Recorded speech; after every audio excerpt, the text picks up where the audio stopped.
What is it? It's the toxic war on masculinity. Yep.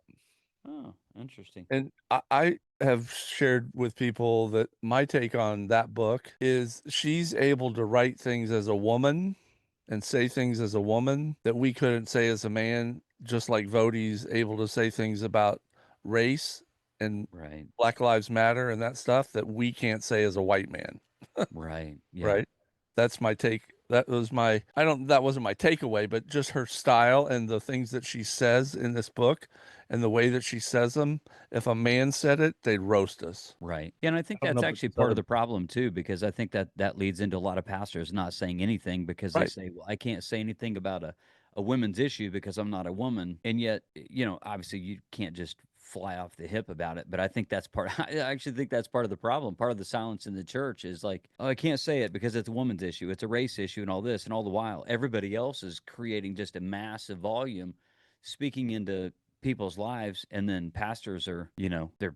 Silent. He spoke more like a commander on a rescue mission. That kind of boldness, that kind of clarity. But even so, it doesn't mean that it was barbaric because you know this militarily when, and I know this from working on a flight deck of an aircraft carrier.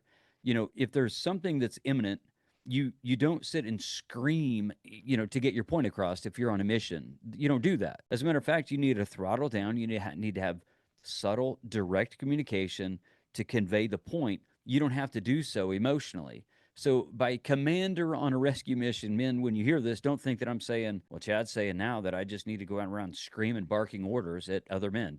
Absolutely not. But it means that you speak with purpose, you speak with boldness, you speak with clarity. And even a commander on a rescue mission does speak with compassion and understanding. If a commander is sending a soldier out to war, it should be robotic. It should be like, wow, that's a young soldier, that's a soul that's going off to fight a war. So don't get lost in in all the imagery to think that it's barbarism, right? Or masculinity equals barbarism. It doesn't. Is I mean, Jesus was he was fully integrated. Every part of him, whether it was emotional, spiritual, physical, relational, they were all integrated. So our conversation today is going to be ways to not only look at Jesus, but also look at some best practices even outside of the Bible that would help us to be able to have some intentional conversations with the Bible in our. What are some things that you've seen like in your walk that have worked as far as like man to man conversation?